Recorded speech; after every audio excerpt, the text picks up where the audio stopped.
As a lifetime player and lover of MMORPGs, I feel like I need to talk about my experience and thoughts on Blue Protocol, which is essentially the next big anime-style MMO set to release for us in the West later this year. Recently, the game had its network beta test in Japan, and we did get lucky enough to play it and experience this game for ourselves, which gave us some good in-depth knowledge on how it plays and what it feels like, and essentially if this will be a game for us or not. But what MMOs have you been playing and enjoying recently? I have an itch to scratch to play and progress in something new, so I'd love to know your suggestions down below on what you're enjoying currently. But a quick disclaimer for this video, this is our initial impressions and it was a Japanese beta that we played. So things can change and may even be different for us from the Japanese to the Western version of the game, and of course what we played was also in Japanese. So there was a definite barrier there. But we did play through and level up several of the different character classes, experience the content all the way up to the raid that was available in the beta. So I feel like I do have some things to talk about when it comes to this game.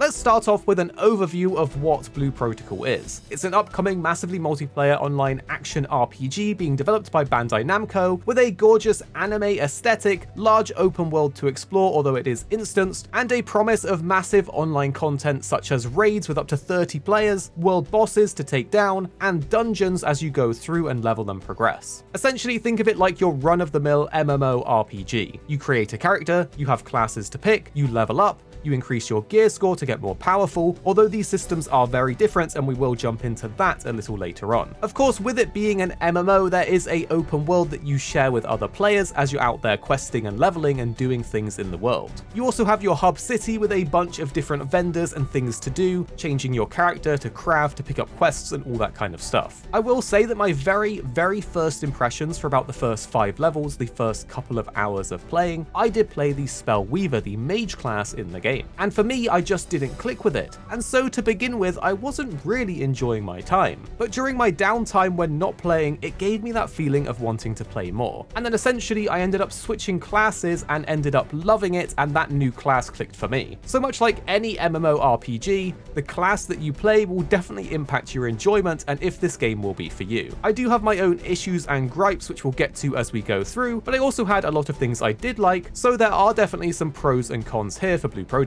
But let's talk about the combat and the classes, as these are going to be quite important. There are 5 classes in total. The Blade Warden, a sword and shield wielding character. Think of him like the tank within the game, but essentially is more of an all-rounder and a very impressive and flashy class to play. You also have the Foe Breaker that wields essentially a cannon hammer, a very interesting class that deals high burst damage and is quite tanky too, but was definitely one of the more unique ones given the weapon being a sort of hammer gun. There's also the Keen Strider, essentially your archer class to pelt enemies from afar with arrows. You also have your Twin Weaver as mentioned before, which is like your mage class, which can do a variety of different elemental attacks, and they were all visually quite cool. And then you have the Twin Striker, which is kind of like your dual blade wielding barbarian mix class that does rapid hits with 2 axes, very flashy and powerful as well. We know they have more classes planned for the future, which will probably release in updates after the game's launch. So if one of these 5 isn't for you, there will probably be one that will be for you later on down the line. But when it comes to how these classes play, this is what's interesting about Blue Protocol.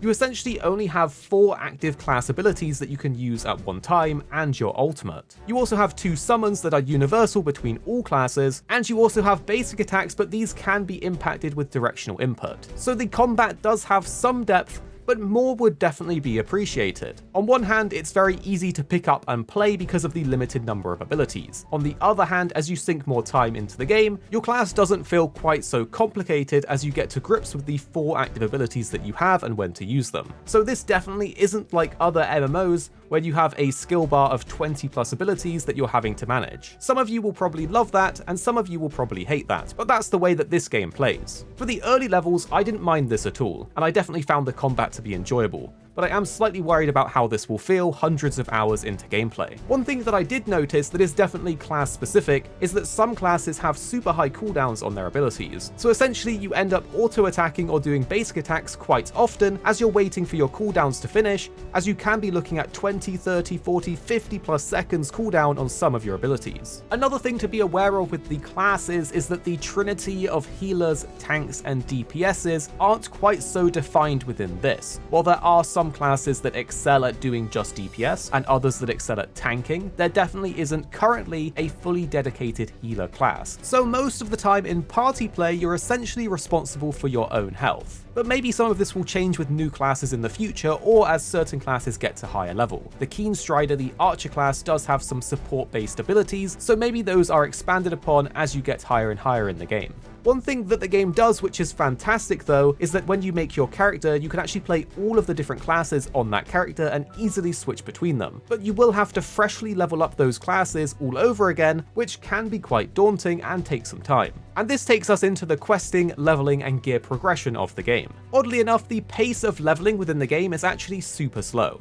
Of course, it's a beta that we played and this could be tweaked, but from what we experienced, it did take a while just to gain a new level. But during those early levels, the pace of unlocking new abilities was actually pretty good. Of course, as you get higher, this will change, but for at least the first 13-14 levels, you basically got a new ability to try out, which was quite nice and made each level up feel exciting. But in some instances, the leveling was so slow that you essentially have to repeat farm dungeons to get the XP reward, or even farm mobs in certain areas with a lot of players so you could just level up quicker. Again, all of this is compounded when you want to switch class, because then you have to level up all over again. It will save that progress, but if you go from your starting class having reached level 10, you will have to go back down to level 1 and essentially farm mobs or save quest hand-ins in order to level it up so you could then switch to that class permanently. And speaking of the questing, pretty much all of the quests overall were very generic and I wasn't impressed by them. Many of them were to kill a certain number of mobs, to gather a certain number of things, and a lot of it required a lot of backtracking and just traveling around the map to kill generic mobs over and over again. So I found the questing in general to be quite boring and tedious, but the main quests on the other hand were pretty good and had very good cutscenes and dungeons to do throughout them. But because the leveling was slow, you basically had to do every quest available to you, and they were very boring. But the main quests were very cool and the story was very good. At various points throughout your playing and progressing, you will also have to do dungeons, or you'll encounter world events or even raids, and these were very cool and some of them required lots of players. The dungeons were definitely fun to run through with up to 6 people, while the world events were very interesting and gave you good rewards towards progressing your character, but those world events definitely required a lot of people as they had a ton of health. We have gameplay of the raid already on the channel, which was quite the spectacle and did look very, very cool. But to get to do content like the raids, you will have to progress your gear score to a certain amount as well as your level, and that's where the game gets a little bit strange. The levels in Blue Protocol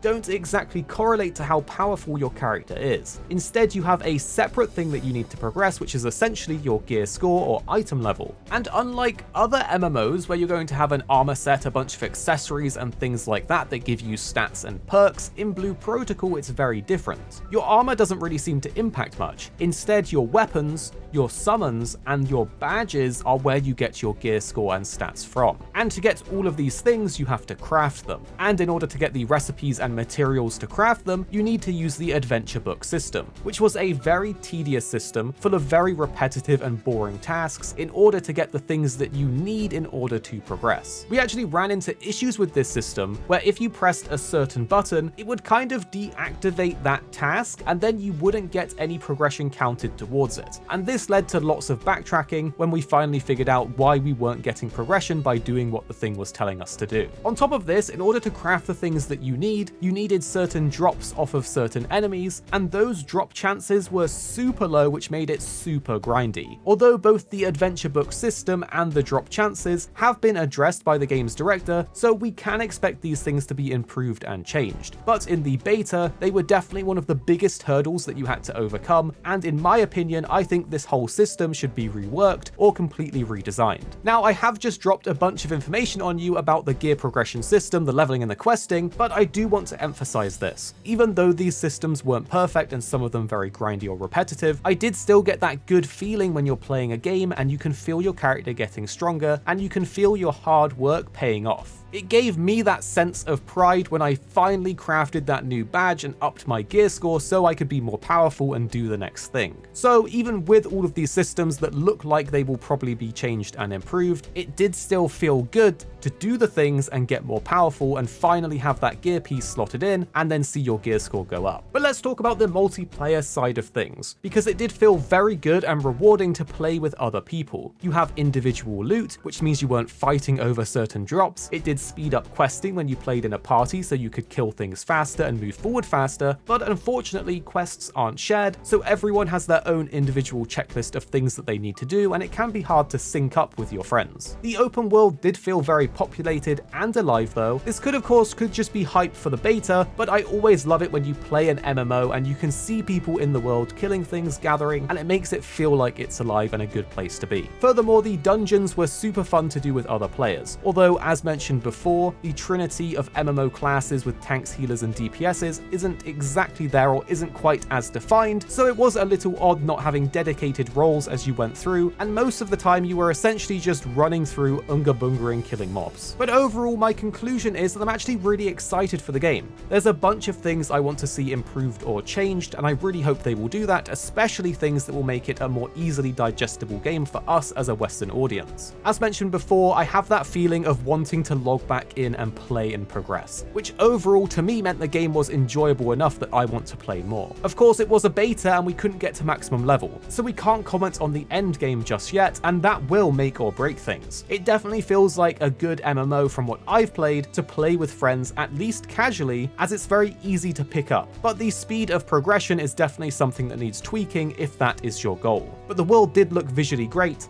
I enjoyed the gameplay at its most core level, and the beta did leave me personally wanting more. But again, I just hope there's a lot of changes and improvements that will be made, so it will be a much better game when it finally releases for us. If you enjoyed my impressions and this rundown so you have a better idea of Blue Protocol, then please do hit that like button, as it's a great way to support us. And subscribe, because we have plenty more things coming your way soon that you definitely don't want to miss out on. And the two videos on screen now we think you'll really enjoy if you did enjoy this one, but of course you don't have to check them out if you don't want to, but if you did enjoy this video then you should probably look at these ones on the screen now.